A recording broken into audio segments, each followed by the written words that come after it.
निकालापूर्वीच भाजपने महापालिका निवडणुकीमध्ये विजयाचं खातं उघडलंय। कल्याण डोंबिवलीमध्ये भाजपच्या 2 महिला उमेदवार बिनविरोध विजयी झाल्यात। वॉर्ड क्रमांक 18 अ मधून भाजपच्या रेखा चौधरी यांचा एकमेव अर्ज दाखल झाला होता, तर प्रभाग क्रमांक 26 क मधून भाजपच्या आसावरी नवरे यांची बिनविरोध निवड झाली आहे। निकालाआधीच भाजपनं हा विजय मिळवलाय आणि त्यामुळेच भाजपचे प्रदेशाध्यक्ष रवींद्र चव्हाण यांच्या रणनीतीचं हे यश मानलं जात आहे।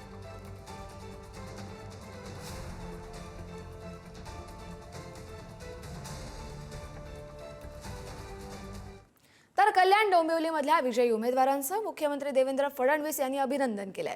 भाजपचे प्रदेशाध्यक्ष रवींद्र चव्हाण यांच्या माध्यमातून रेखा चौधरी आणि आसावरी नवरे यांनी मुख्यमंत्री देवेंद्र फडणवीस यांच्याशी संवाद साधला। वॉर्ड क्रमांक 18 अ मधून भाजपच्या रेखा चौधरी यांचा एकमेव अर्ज आला होता, तर प्रभाग क्रमांक 26 क मधून भाजपच्या आसावरी नवरे यांची बिनविरोध निवड झाली आहे।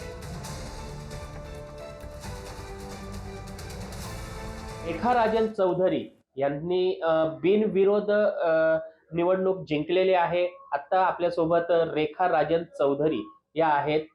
बघूया कशा पद्धतीने ते त्यांचा हा विजय साजरा करत आहेत। मॅडम, काय सांगाल, आज बिनविरोध आपली निवड झाली आहे? जय श्रीराम।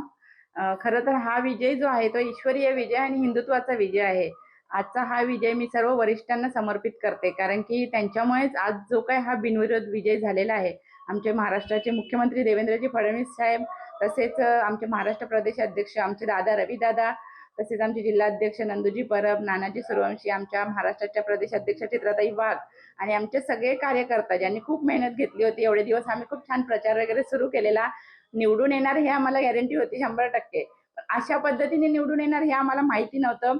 त्याच्यामुळे हा जो काही विजय आहे तो मी सर्व त्यांना समर्पित करते। माझे मिस्टर राजन चौधरी यांनी खूप मेहनत घेतली, ते बजरंग दलचे काम सुद्धा करायचे आणि त्यांच्या मेहनतीला खरं तर हा यश आलेला आहे।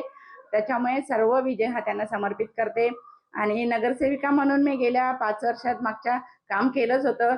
याच्या पुढे सुद्धा नगरसेवक म्हणून मी फक्त सेवक म्हणूनच काम करेन। कधी त्याचा असा गर्व नसेल की पुन्हा एकदा मी निवडून आली आहे म्हणून त्याचा मला गर्व कधीच नसेल। फक्त नागरिकांच्या ज्या मूलभूत गरजा आहेत त्या पूर्णपणे सोडवण्याचा मी पूर्ण प्रयत्न करेन। योगेश गोडे, पुढारी न्यूज, कल्याण।